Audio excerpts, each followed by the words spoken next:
to my college football reviews for the group of 5. We'll get right into it. We'll talk about Louisiana at Georgia State. Good game. I wasn't expecting it. Georgia State really came out firing, got up to a 14-0 lead. I didn't watch this game. I wasn't expecting it to be a good game. This was, I believe, it was a 12 p.m. game. I was watching Navy at Tulane, which we'll get into after. But Georgia State got out to that 14-0 lead, and they were pumping all day, but Louisiana came storming back. It stank for Louisiana to be ranked for the first time since 1940s or something like that. I don't remember what they said, and then blow it in just 1 week. But they got it done. 2 turnovers for each team. I'd like to see that cleaned up. Offenses went off. 519 total offense for Louisiana, 419 for Georgia State. Even time of possession, both teams really kept their offenses out there an equal amount of time. Georgia State obviously covered the spread, which was 16.5 originally. They only lost by 3. Levi Lewis, quarterback for Louisiana, went 21 for 37, 279 yards, and went 50-50 for touchdown and interceptions. 2 touchdowns to 2 interceptions. Probably should improve that a little bit. You don't really want to be going 50-50 in that category. Running back Elijah Mitchell, 16 carries for 164 yards, 10.3 average, and 2 touchdowns, so he had himself a day. But Georgia State's running back, he had himself a workhorse day, kind of old school. 34 carries for 150 yards, 4.4 average, and a touchdown, so really good day from him. The final of this game was 34-31 in favor of Louisiana in overtime. I didn't think this thing was going to get close to overtime. I thought Louisiana, my prediction was Louisiana would win 42-17. Georgia State got off to that hot start. Louisiana started slow, but Louisiana bounced back. Overtime, running back Elijah Mitchell went for the touchdown, and Louisiana remains, what I believe, 19. I don't know if they'll move up from that game or not. Not too sure.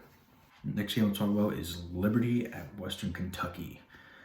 Again, the underdog took the quick lead, but this time they were able to keep that lead. So both teams, very clean game, no turnovers. Liberty's offense, though, had 487 total yards of offense. Western Kentucky only totaled in 291 yards of offense. So a little bit of a difference there.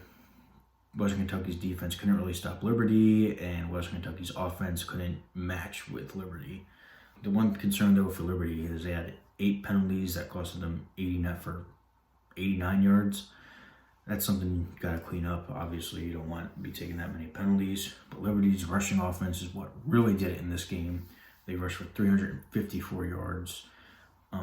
Western Kentucky's quarterback, Tyrell Pigram, went 18 for 25, 193 yards, and 3 touchdowns. He also, I believe, was their leading rusher with 14 carries, 62 yards for a 4.4 average. So good day out of him. He did his best to put his team in a position to win the game. Western Kentucky defensive back Devon Key had 14 total tackles. Good day from him. Liberty running back Joshua Mack had 23 carries for 100 yards, 4.3 average. Liberty quarterback Malik Willis went 13 for 21, 133 yards. Decent day throwing the ball, He didn't make any mistakes, no interceptions, so he managed the game really well. But he did tear it up in the running game for 21 carries, 168 yards, 8 yards of average, and 3 touchdowns on the ground. So he did what he needed to on the ground. Liberty won the game 30-24. My prediction was wrong. I had Western Kentucky winning 34-23. And next game we'll jump into is into the American Conference, Navy at Tulane. This is the game I watched at 12. Navy continued to look like they did against BYU.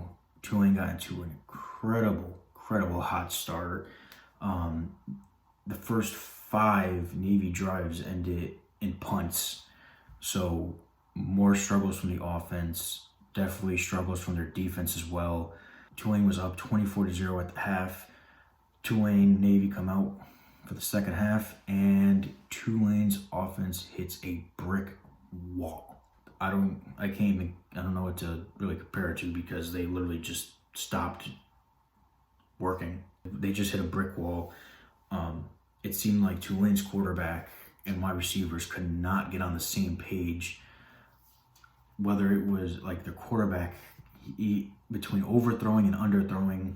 There's one particular route that I would want to talk about, and it's a slant route. They were running a lot of slants, but it seemed there was one play where Tulane's quarterback underthrew a slant route by like 2 yards on a wide open guy. Come on, you gotta complete that pass, and you gotta keep the sticks moving.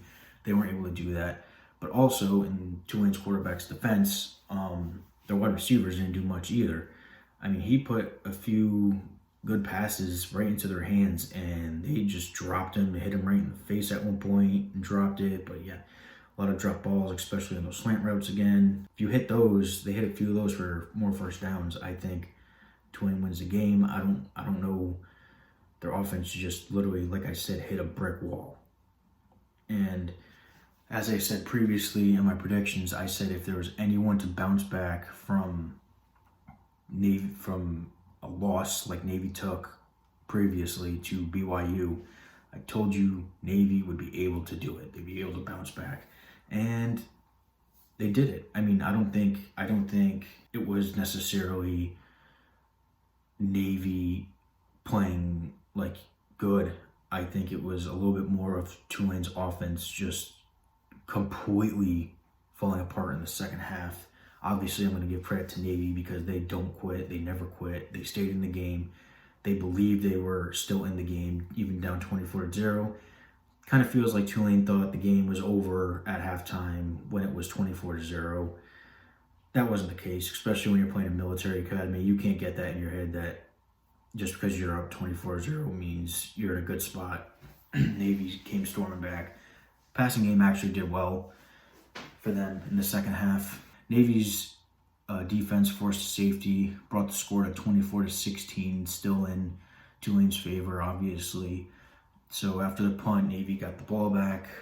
Navy capitalized on that safety, and they went right down. They scored a touchdown with a nice touchdown pass, and I'll put the clip of the touchdown pass in this video.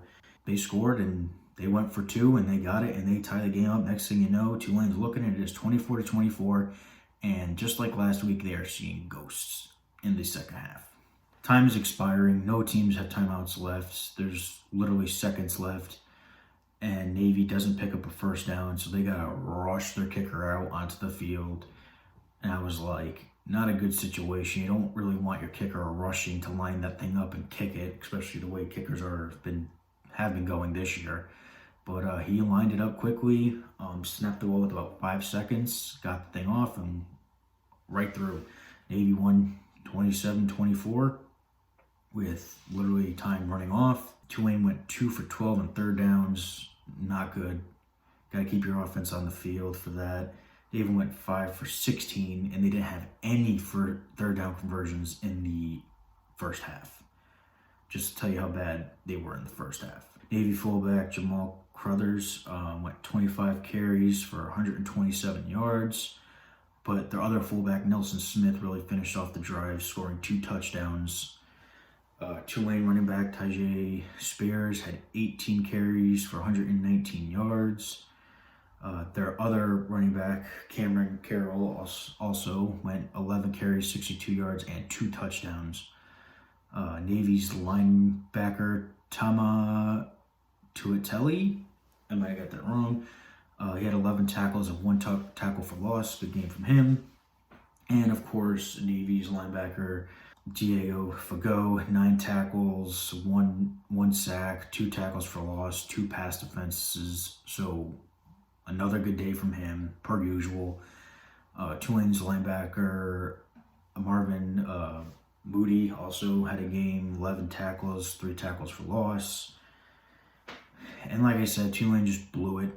Neither team looked good. Tulane's offense looked bad. Navy looked like Week 1 Navy, just bad.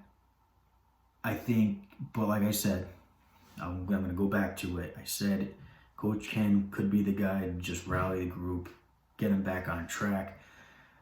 Ugly win, pretty win, doesn't matter. They found a way. They won. They're back on track, 1-1 record. They're going to say new season for them. They're going to look to have their typical winning season. I don't know if it'll happen. Like I said, I think it was more due to Tulane just really seeing ghosts on offense. My prediction for this game was Tulane would win 31-17. That was wrong. Navy won again 27-24 with time literally running out on the clock. Next game we'll get into is Appalachian State at Marshall. The highly anticipated game where everyone thought there was going to be a absolute ton of offense, and there wasn't. There wasn't. I actually couldn't believe it. I watched this game too. It was 3:30.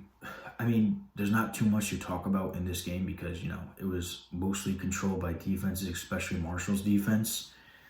But both offenses had a hot start, like what we thought it was going to be. They both went out, they scored in their opening drives, 7-7, and that was about it for most of the game.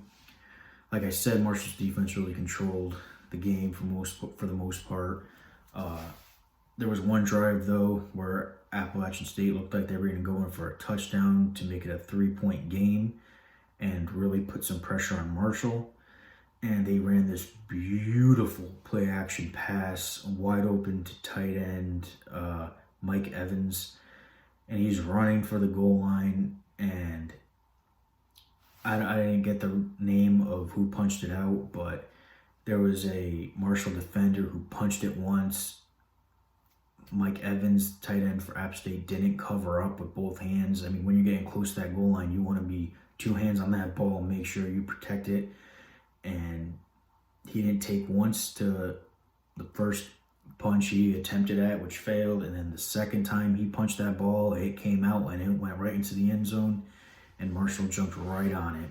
And that was pretty much the game. That was it at that point. That the thought of Appalachian State winning this game just went out the window right then and there.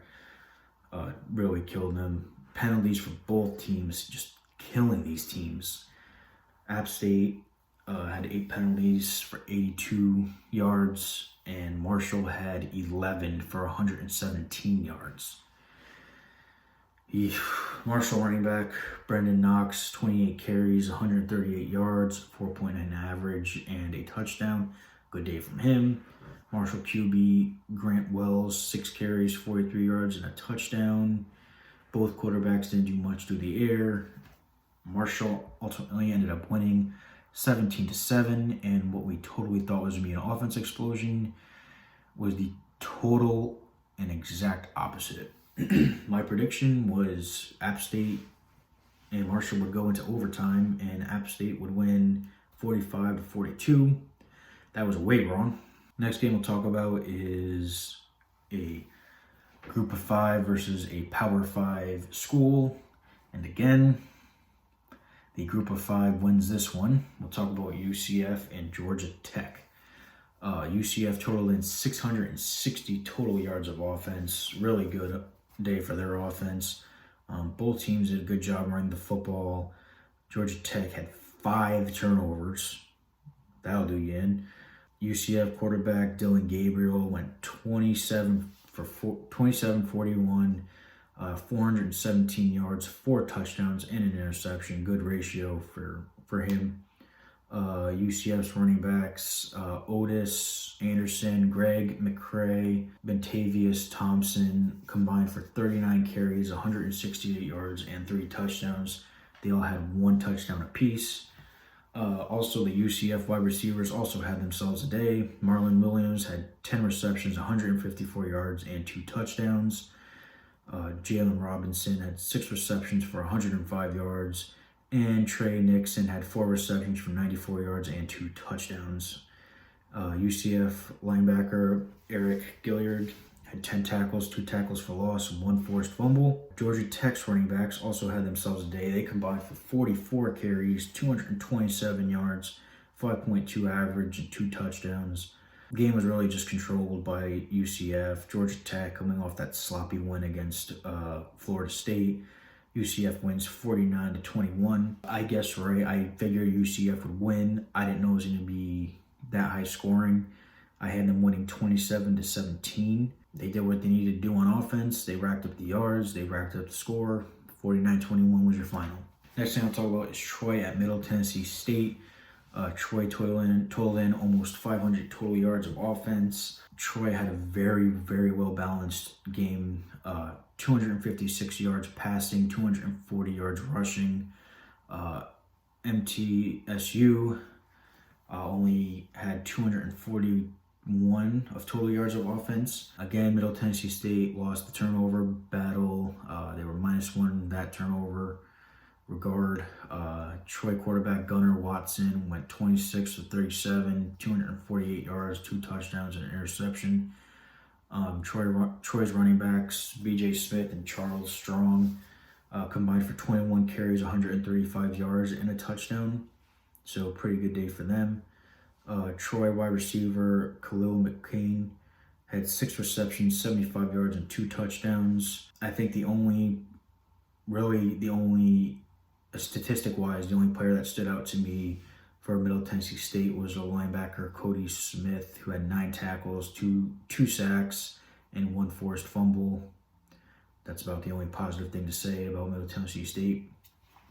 Troy won the game 47-14. Not many issues. Like I said in my predictions, I didn't think they were going to have much issues with this team. I predicted them winning 35-13. But like I said, they won 47-14. Next game we'll get into is SMU's offensive explosion. It was all SMU from the opening gun. Just SMU got all over North Texas. North Texas had 2 defensive, I think it was 2 linebackers out for unknown medical reasons or undisclosed medical reasons. Not sure what that could be. I hope they're not covering Corona. I would hope not, but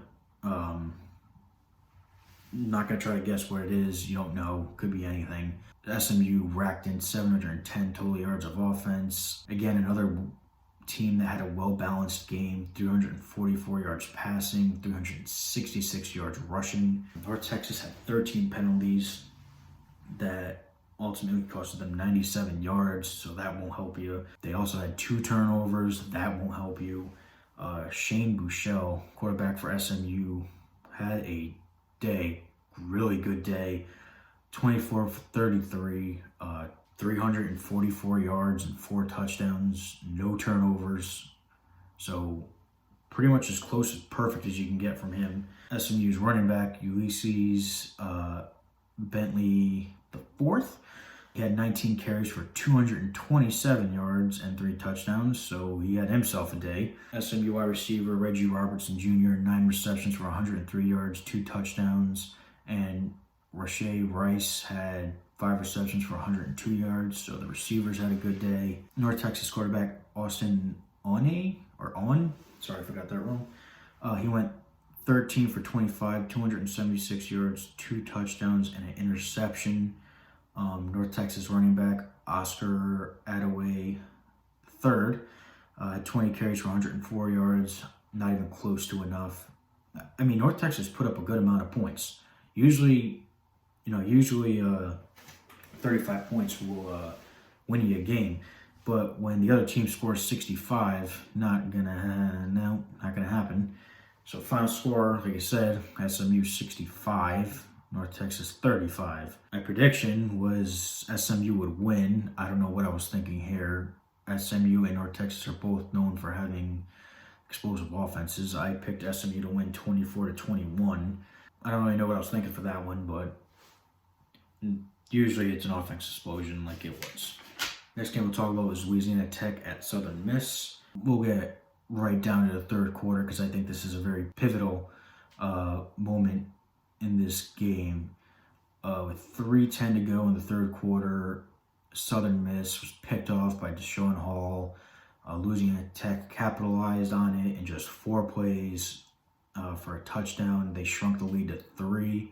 It was 27-24 at that point. Louisiana Tech's game-winning drive was phenomenal. 17 plays, 74 yards, 4 minutes and 52 seconds. It took off. Really well-executed drive. Both offenses played good. They had 1 turnover each. You always want to clean that up, but if there's only 1 turnover, you're still okay to win unless it's at a very bad time. Then it's not good. But Louisiana Tech totaled in 381 total offense. Southern Miss totaled in 393 total yards of offense. Both quarterbacks were efficient. Luke Anthony for Louisiana Tech went 13 for 21 for 149 yards, 3 touchdowns.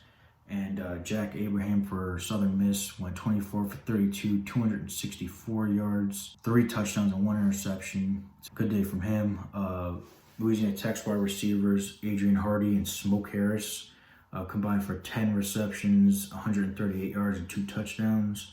Louisiana Tech linebacker Tyler Grubbs had himself a day, 16 tackles. Southern Miss's wide receiver Tim Jones had a good day, 8 receptions for 160 yards and 2 touchdowns, so he did his part. USM D-back Malik Shorts had 14 tackles, 1 tackle for loss, and 1 pass deflection.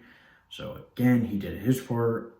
It wasn't enough, but that long touchdown drive that Louisiana Tech had, they ended up winning the game 31-30. The kicker finally made an extra point to win a game. Anyways, I got this prediction wrong. I had Southern Miss winning this game 27-16. I was wrong. Like I said, Louisiana Tech won this game 31-30. Next game we'll talk about is Texas State at UL Monroe. I did not watch this game. ULM went 4 for 15 on 3rd downs. ULM was -1 in the turnover category. Texas State's quarterback Tyler Vitt went 14 for 21, 256 yards, 2 touchdowns, but he also led the team in rushing with 11 carries, 82 yards, and another touchdown. So good day from him. He did what he needed to win the game.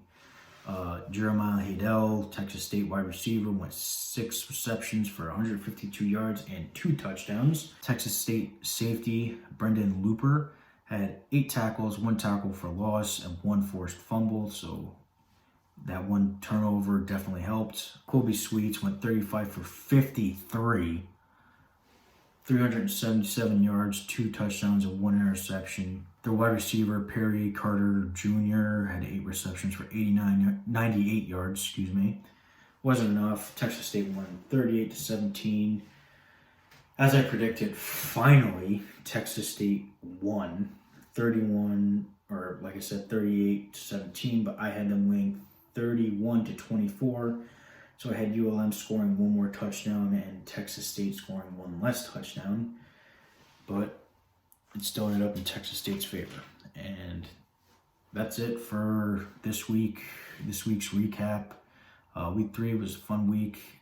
Some good games, some surprising games. Definitely look forward to next week. My predictions for next week will be out more likely on either Tuesday or Wednesday, depending what games are during the week, if there are any games during the week. I'll have to check that out. But that's it.